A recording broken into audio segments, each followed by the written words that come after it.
வணக்க நண்பர்களே. நான் இன்றைக்கி இருக்கிற இடம் வந்து பார்த்திங்கன்னா இது வழிவலம்.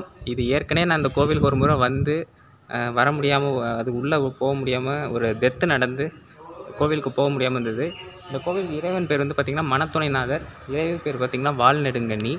அதாவது இந்த கோவிலோட சிறப்பு என்ன அப்படின்னா, கோவிலோட சிறப்பு முக்கியமாக பார்த்திங்கன்னா கரிக்குருவி அப்படின்னு சொல்லக்கூடிய ஒரு குருவி இனம் இருக்குது. அதில் ஒரு கரிக்குருவி இந்த இறைவனை வழிபட்ட காரணத்தினால அந்த குருவிக்கு பெயர் வலியவான் அப்படின்னு அந்த பெயர் இருந்துதான். அது காரணமாக அந்த குருவி வழிபட்டதுனால வழி வளம், அதாவது வளம்னா அந்த வழி காட்டியதற்காக வழி வளம் அப்படின்னு சொல்லப்படுது. இந்த இறைவன் பேர் மனத்துணைநாதர், இருதய கமலநாதர்னு சொல்கிறாங்க. அது சமஸ்கிருத பெயர். மனத்துணை, அதாவது மனநிலை சரியில்லாதவர்கள், மனதில் பயத்தை அதிகமாக வச்சுருக்கிறவங்க, இந்த மாதிரி இதுக்கெல்லாம் இந்த இறைவனை வழிபட்டால் நல்லது அப்படின்னு சொல்கிறாங்க. முக்கியமான ஒரு தகவல், இது கோச்சங்க சோழன் கட்டிய மாடக்கோவில். ரொம்ப நாள் கழித்து ஒரு மாடக்கோவிலுக்கு வரேன். 16 படிகள் கொண்ட மாடக்கோவில், அது முக்கியமான ஒன்று. அதே மாதிரி பார்த்திங்கன்னா கோவிலோடைய அமைப்பை முதல்ல சொல்லிடுறேன். கல்வெட்டு நிறையா இருக்குது. கிட்டத்தட்ட இங்கே 24 கல்வெட்டு கண்டுபிடிக்கப்பட்டிருக்கு. வாசலில் எடுத்தோடனே பார்த்திங்கன்னா இந்த மாதிரி நாகர் சிலை இருக்குது. நாகர் சிலைகள், புன்னமரம், இது புன்னமரம். இங்கே பாருங்கள், இங்கே ஒரு சிவலிங்கம் இருக்குது. இதெல்லாம் அந்த காலத்தில் உள்ள பழமையான சிவலிங்கம், உடைந்து போன நிலைகள். அதுக்கப்புறம் பார்த்திங்கன்னா இப்போ கோவிலோட அமைப்பை பார்க்கலாம். இதெல்லாம் அந்த காலத்தில் உள்ள மண்டபங்கள். அந்த காலத்தில் இதெல்லாம் மண்டபங்கள்லாம் இருந்திருக்கு. இதை பற்றியான கல்வெட்டு ஏதாவது இருந்தால் உள்ள காட்டுறவாங்க. அதுக்கப்புறம் பார்த்திங்கன்னா இது விநாயகர், அதுக்கப்புறம் கொடிமரம், அப்புறம் பீடம், அதுக்கப்புறம் நந்தி.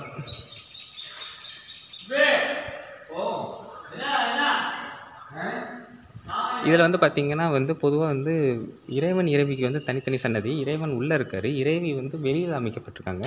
பேர் மாலையூன் கன்னி அம்பிகை. இவங்க பேர் இன்னொன்று வால்நெடுங்கண்ணின்னு சொல்கிறாங்க. இன்னொன்று இங்கே பாருங்க, இவர் தோலப்ப தேவர்னு சொல்கிறாங்க. இது சோழ மன்னர்களுடைய ஒரு படை தளபதியாக இருந்தார் அப்படிங்கிற மாதிரி சொல்கிறாங்க. அவர் இந்த இறைவனை ஏதோ வழிபட்டிருக்க காரணத்தினால அவருடைய சிலை அமைப்பு இருக்குது. தோலப்ப தேவர் இவர் பேர். ஆடிப்பூர் அம்மனை ஏன் இங்கே மறைக்கிறாங்க தெரியல, ஆனால் இங்கே பாருங்களேன், இது ரொம்ப அற்புதமாக அமைச்சிருக்காங்க பாருங்கள். இதை மாதிரி தான் இருக்கும் ஆடிப்பூர் அம்மனோட சிலை. ஆடிப்பூர் அம்மன், இங்கே முருகன், இங்கே விநாயகர். இது ஏன் திறக்க மாட்டுறாங்கன்னு தெரியல. எல்லா கோயிலுமே இந்த ஆடிப்புற அம்மனோட இதை திறக்க மாட்டுறாங்க. இவங்க தான் மாலையூங்கனி அம்பிகை. சிவன் சன்னதியும் இப்போ பார்வதி சன்னதியும் அழகாக பூட்டி வச்சிடுறாங்க, ஒன்னாலையும் பார்க்க முடியுது. அதுக்கப்புறம் இப்போ உள்ள வாங்க. அதேமாதிரி இந்த கோவில் பார்த்திங்கன்னா 3 பக்கமும் குளத்தால் சூழப்பட்டிருக்கு. குளம்தான், 3 பக்கமுமே குளம்தான். இதுதாங்க கோவிலோட அமைப்பு. இதுதான் கோவிலோட அமைப்பு. முன்பக்கத்தில் விநாயகர் இருக்கார். இந்த படிக்கட்டில் தான் நம்ம ஏறி போகணும். 16 பக்க படிக்கட்டு. கிட்டத்தட்ட இது திருக்குடவாசல் மாதிரி, குடவாசல் மாதிரி தான். குடவாசலில் 18 படி இருந்தது, இதில் 16 படி இருக்குது. சூப்பராக இருக்குது கோவில், வேறு லெவலில் இருக்குது. இதில் பார்த்திங்கன்னா விநாயகர் வாசலில் எடுத்தோன்னே விநாயகர் இப்படி தான் அமைப்பாங்க. ஆனால் இந்த கோவில் கொஞ்சம் பிரம்மாண்டமாக இருக்குங்க. தலச்சங்காடு கோவிலோடு இது ரொம்ப பிரம்மாண்டமாக இருக்குது. இந்த மாதிரி இந்த கோவிலில் ஒரு டிஃபெக்ட் என்னென்னா, இந்த மாதிரி அமைக்கிறாங்களே இங்கெல்லாம் சிலை இருந்திருக்குன்னு அர்த்தம். இது பர்டிகுலராக இந்த இடத்துல இந்த மாதிரி அமைக்கிறாங்கன்னா இங்கே சிலை இருந்திருக்கும். அது காலப்போக்கில் மறைஞ்சிருக்கும். நிறைய இடம், இந்த கோவிலில் நிறைய இடங்கள் அப்படி தான் இருக்குது.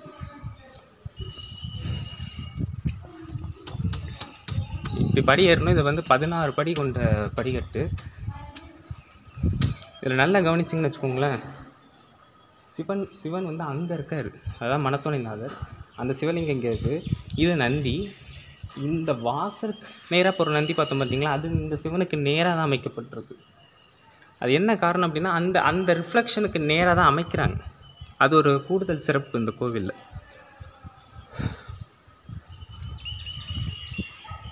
அதேமாதிரி இந்த கோவிலை நல்லாவே சுற்றலாம், ஆனால் இன்னும் உள்ளதான் போக முடியல. பாருங்க,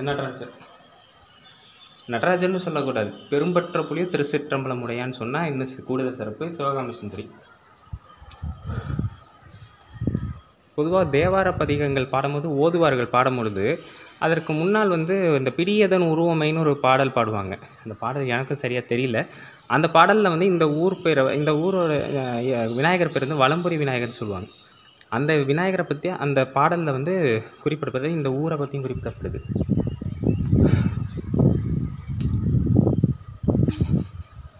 அதுக்கப்புறம் பார்த்தீங்கன்னா சோமாஸ்கந்தர் எல்லாமே பூட்டி வச்சுருக்கேங்க. 3 இதையும் பூட்டி வச்சுருக்கேன்.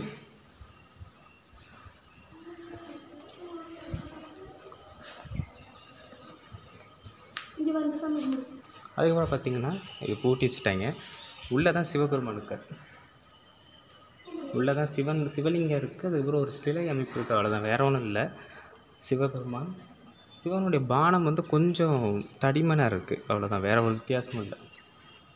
வேணால் தனிப்பட்ட முறையில் ஏதாவது ஃபோட்டோ இருந்ததுன்னா நான் அதை எடுத்துகிட்டு வேணால் வரேன். இது உள்ளே போய் எடுக்க முடியல, பூட்டி வச்சுருக்காங்க.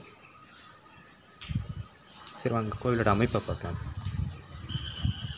இது மாடக்கோவிலுங்கிற அமைப்புங்கிறதுனால இது வந்து எப்படி அமைச்சிருக்காங்கன்னா, இது இப்போ ரொம்ப இது நடக்கிறாங்களா என்னன்னு தெரில, ஆனால் இதில் தான் அமைச்சிருக்காங்க. இது இப்படியே நம்ம நடந்து மாடிப்படி மாதிரி தான், இந்த மாடிப்படியில் நம்ம நடந்து வரோம்ல அது மாதிரி தான் இது. இதில் வந்து பார்த்திங்கன்னா நான் இவ்வளோ நாள் சொல்லியிருக்கேன், தட்சிணாமூர்த்திக்கு தமிழ் பெயர் வந்து இங்கே பாருங்கள், இங்கே கொடுத்துருக்காங்க பாருங்கள், தென்முக சிவனார்னு. தென்முக சிவன், ஆமாம், அவர் தெற்கு பக்கமாக தானே பார்க்கக்கூடியவர், அதனால் தென்முக சிவனார் அப்படிங்கிறது இவருடைய பேர் தட்சிணாமூர்த்தி. இங்கே தட்சிணாமூர்த்தி 3 சிற்பம் இருக்குது. கோவில் ரொம்ப பிரம்மாண்டமாக இருக்குது. இங்கெல்லாம் பாருங்க, இப்போ நம்ம அந்த மாடியில் தான் நின்றுட்டுருக்கோம். இதெல்லாம் வேலை மெனக்கட்டு யோசிச்சு இதெல்லாம் செஞ்சுருக்காருன்னா அதெல்லாம் சும்மா சொல்லக்கூடாது. அதேமாதிரி இங்கே தென்முக விநாயகர்னு அமைச்சிருக்காங்க. கல்வெட்டு இருக்குது. நான் கல்வெட்டை வந்து ஒரே அடியாக இந்த காணொலியாகவே சொல்லிடுறேன், ஏன்னா கீழே கொஞ்சம் இருக்குது, மேலே கொஞ்சம் இருக்குது, தனித்தனியாக சொல்ல முடியாத காரணத்தினால மொத்தமாகவே சொல்லிடுறேன். அதுக்கப்புறம் இங்கெல்லாம் நிறையா இந்த மாதிரி டெக்கரேட்டிவ் ஒர்க்ஸ்லாம் இருக்குது.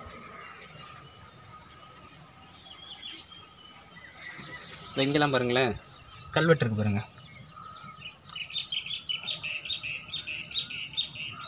கொல்லிக்கடை அப்படின்னு ஒரு வார்த்தை இருக்குது, இது என்னன்னு சரியாக தெரில. இது வந்து நாயனார் அப்படின்னு கொடுத்துருக்கு. ஆமாம், இங்கே பாருங்கள், மனத்துணை உடைய நாயனார், இந்த இறைவன் பேர் மனத்துணை உடைய நாயனார் திருக்கோவில்னு கொடுத்துருக்கு பாருங்கள். கல்வெட்டு இருந்திருக்கு, அது காலப்போக்கில் அழிஞ்சிருக்கு. மேலே இந்த குமுதத்தில் எழுதி வச்சுருந்துருக்காங்க போல், இது காலப்போக்கில் அழிஞ்சிருக்கு. இந்த கோவிலை பார்த்து முடிக்கிறதுக்கே முடிஞ்சிடும் போல், ஏன்னா நான் அடுத்து திருக்கோவிலை போகலான்னு இருந்தேன். பார்ப்போம், நேரம் இருந்தால் தான் அது முடியும், இல்லைனா இதோட முடிச்சுக்க வேண்டியதான். அதுக்கப்புறம் வந்து பார்த்திங்கன்னா இந்த கல்வெட்டு கீழே உள்ள இது வந்து ஒழுங்காக தெரியல. இதேமாதிரி இதுவும் வந்து தட்சிணாமூர்த்தி, இவங்களும் தட்சிணாமூர்த்தி. அதான் இந்த மாதிரி கோவில் மாதிரியான அமைப்பு இந்த சிற்பத்தில் கொடுத்துருந்தாங்க அப்படின்னா இங்கே சிலை அமைக்கப்பட்டிருக்கும். அது சில இடங்களில் அந்த சிலை இல்லாத காரணம் என்னென்னா, பின்னால் நடந்த படையெடுப்புகளால் அழிக்கப்பட்டிருக்கும். இதில் பெரிய ஆச்சரியமான விஷயம் என்னென்னா, இங்கெல்லாம் கல்வெட்டு இருக்குது. சரி, அப்போ கல்வெட்டை தனியாக தான் சொல்லணும் போல். சரி பார்ப்போம். இதில் பார்த்திங்கன்னா இது வந்து மகாவிஷ்ணு சிலைங்க, பெருமாள் சிலை. இந்த பெருமாள் சிலைக்கு இந்த இடத்துல எப்போவுமே நேராக வந்து எப்போவுமே வந்து லிங்கோத்பவரை வைப்பாங்க. ஆனால் இங்கே வந்து பெருமாள் சிலை வைக்கிறாங்க. பெருமாள் சிலையை வைத்தாலும் நேராக யாரை வைப்பாங்க, முருகனை தானே வைப்பாங்க. ஆனால் முருகனை வைக்காமல் இந்த கோவிலில் ரொம்ப வித்தியாசமாக வைப்பாங்க. இந்த விஷ்ணுவுக்கு கீழ் அமைப்பில் முருகனை வச்சுருக்காங்க. ரொம்ப வித்தியாசமான இது வரைக்கும் நான் எந்த கோயிலுமே இந்த மாதிரி பார்த்ததில்ல. இது எதனால் அப்படி அவர் வச்சாருங்கிறது எனக்கும் புரியல, ஆனால் ரொம்ப ஆச்சரியமான விஷயம். இங்கெல்லாம் கல்வெட்டுகள் இருக்குது. இந்த கல்வெட்டுகளை நான் தனியாக சொல்கிறேன். அதுக்கப்புறம் பார்த்திங்கன்னா பிரம்மன், நான்முகன் சொல்லக்கூடிய பிரம்மன்.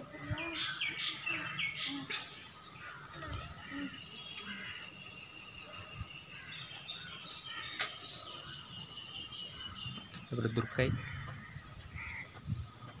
சண்டிகேஸ்வரர் வந்து கீழே அமைச்சிருக்காங்க.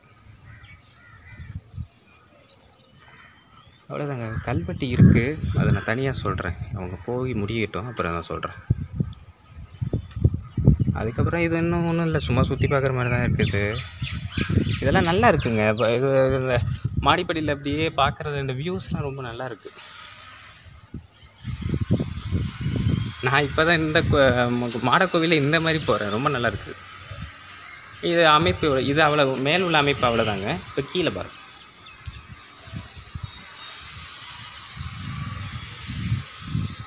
மற்றபடி வெளி வாசல்லலாம் பார்த்திங்கன்னா சிலை அமைப்புகள் ஒன்றும் இல்லை. 2-3 அம்மன் சிலைகள் இருக்குது, அவ்வளோதான். இதெல்லாம் இப்போ பின்னால் அமைக்கப்பட்டிருக்குங்க. இது வந்து இந்த மாதிரி கீழே உள்ள கற்றளிகள்லாம் பார்த்தீங்கன்னா பின்னால் அமைக்கப்பட்டிருக்கும். ஏன்னா அவர் கோச்சங்கன் காலத்தில் வந்து கற்றளிகள் இல்லை, அவர் வந்து முழுக்க முழுக்க செங்கற்களால் ஆக்குனது. அதன் முன்னர் வந்து செம்பியன் மாதவி, பல்லவ மன்னர்கள் இவங்கெல்லாம் அதை மாற்றிருப்பாங்க. அது மேல் அமைப்பு கொஞ்சம் வித்தியாசமாக பாருங்க. இதோட விமானத்தை பாருங்கள், அதுதான் இந்த கோவிலோட விமானம். இதில் நிறைய சிற்பங்கள் இருக்குது. இதில் இந்த யானையை உரிக்கிற மாதிரி ஒரு சிற்பம் இருக்குது. யானையை உரிக்கிற மாதிரி ஒரு சிற்பம் இருக்குது. அது வழுவூர் கோவிலை குறிக்குது. இங்கே நிறைய கல்வெட்டு இருக்குது, நான் தனியாக சொல்கிறேன். அப்புறம் வந்து பார்த்திங்கன்னா குரு பகவான் தான் தென்முக சிவனார்.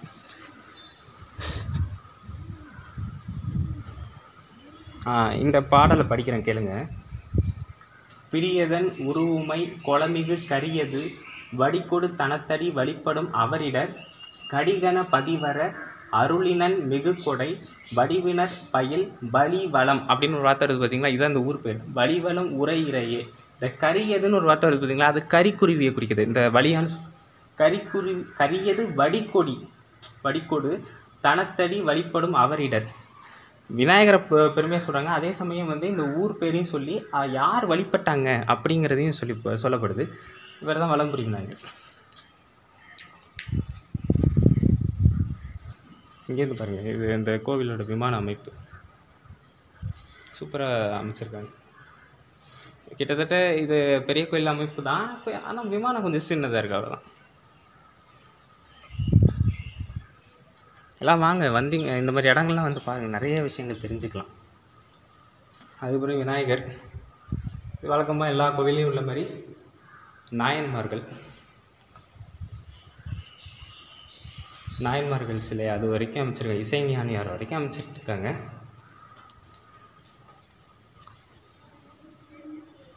இது வரைக்கும் அமைத்து அதன் பிறகு வந்து பார்த்திங்கன்னா இன்னும் போலையா.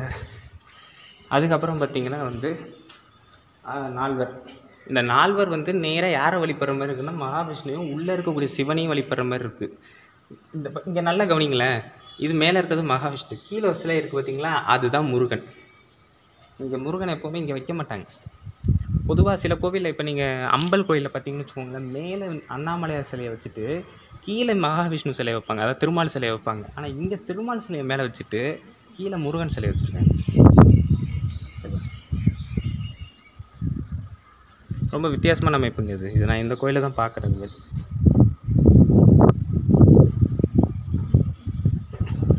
அதுக்கப்புறம் பார்த்திங்கன்னா விநாயகர் வழக்கமாக உள்ள அமைப்பு தான், விஸ்வநாதர் அமைப்பு. இது வலுவடி லிங்கம். இந்த அமைப்பில் எனக்கு என்னன்னு சத்தியமாக புரியலைங்க. இது கொஞ்சம் வேடிக்கை. இந்த உருவங்கள் எதை குறிக்குதுன்னு தெரியல. இதெல்லாம் கிராம தேவதைகளா இல்லை என்னன்னு புரியல எனக்கு. இது நாகர். கிராம தேவதைகளாக தான் இருக்க வாய்ப்பு இருக்குது. இல்லை ஏதாவது ஒரு பெண்மணி வந்து தன்னுடைய தியாகம் பண்ணியிருக்கலாம், அதை ஞாபகார்த்தமாக கூட இந்த சிலை அமைப்புகள் இருக்கலாம். எனிவர் எப்படி வேணா இருக்கலாம். இந்த முருகனை பற்றி வந்து முருகனை பற்றி வந்து அருணகிரிநாதர் பாடியிருக்காரு. அதே மாதிரி மகாலட்சுமி. அதுக்கப்புறம் வந்து இங்கே பெருமாளுக்கு தனி சன்னதி. பெருமாள் இந்த இறைவனை வழிபட்ட காரணத்தினால இங்கே பெருமாளுக்கு சன்னதி இருக்குது. அவர் வந்து சிவலிங்கத்தை வழிபடுற மாதிரி வச்சுருக்காங்க. பொதுவாக கோச்சங்கன், நான் தான் சொல்கிறேனே, கோச்சங்கன் சமயப்புரை கொண்டவர். அவர் வந்து சிவனுக்கு மட்டும்தான் கோவில் கட்டணும்னு இல்லை, அவர் சிவன் கோவில் கட்டினாலே பாதி இடத்துல வந்து பெருமாளுக்கு ஒரு சிலை வைக்கிறார். ரொம்ப பாராட்டக்கூடிய ஒரு விஷயம்.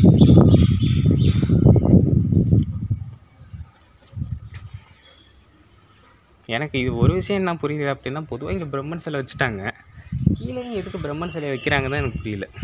வேறு ஏதாவது சிலையை வைக்கலாம், அது என்னமோ தெரியல, அவங்க ஆகம விதிகள் இருக்க இது மாதிரி செய்கிறாங்களே. ஆனால் இங்கே நல்லா கவனிங்களேன், இந்த இடத்துல ஏதோ ஒரு சிலை இருந்திருக்கு, அதனால தான் இந்த இடம் இது மாதிரி அமைச்சிருக்காங்க. ஆனால் என்ன இது என்ன ஆனிச்சு, இது காணா போணுச்சா இல்லை என்னன்னே புரியல. மேலே துர்க்கை அம்மன், அது கீழே அமைப்பில் வந்து சண்டிகேஸ்வரர் அமைச்சிருக்காங்க.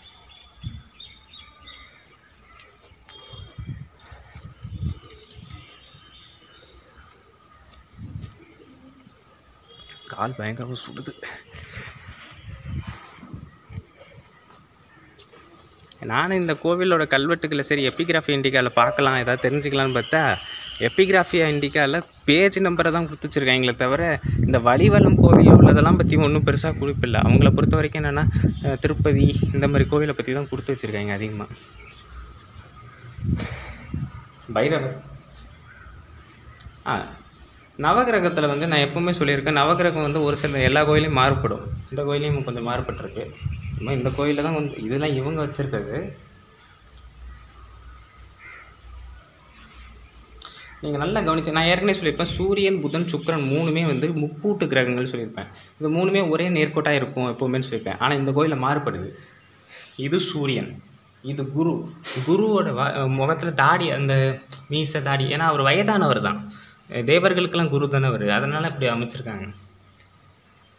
சரி, இது குரு, இது சூரியன், அது செவ்வாய். 3 கிரகங்களுக்கா. புதன் இங்கே இருக்கார், சந்திரன் அங்கே இருக்கார். சூரியனும் சந்திரனும் 2 பேரும் இப்படி பார்த்துக்கிறாங்க. ஆனால் இந்த சூரியன் புதன் சுக்கிரன் இது மூணுமே இப்போ பாருங்கள், இது வந்து ட்ரையாங்குலர் மேட்ரிக்ஸ் மாதிரி தான் இப்படி அமைக்கப்பட்டிருக்காங்க. அதாவது பொதுவாக சூரியன் புதன் சுக்கிரன் இப்படி அமைக்கப்படுவாங்க. ஆனால் இந்த கோவிலில் என்ன பண்ணியிருக்காங்க, சூரியன் சுக்கிரன் புதன் இப்படி அமைக்கப்பட்டிருக்காங்க. இது ஒரு 3x3 மேட்ரிக்ஸாக எடுத்துக்கோங்களேன். மேட்ரிக்ஸ் படிக்கிறோம்ல, அதில் 3x3 மேட்ரிக்ஸாக எடுத்துக்கிட்டிங்கன்னா இது வந்து அப்படி பார்த்தாலும் இது தானே ட்ரையாங்குலர் மேட்ரிக்ஸ்னு எடுத்துப்பாங்க. ஸோ இது அந்த மேட்ரிக்ஸ் அமைப்பில் தான் இது அமைக்கப்பட்டிருக்கு. ஏன்னா இவங்க 3 பேருமே வந்து பொதுவாக எப்போவுமே நேர்கோட்டில் தான் இருப்பாங்க.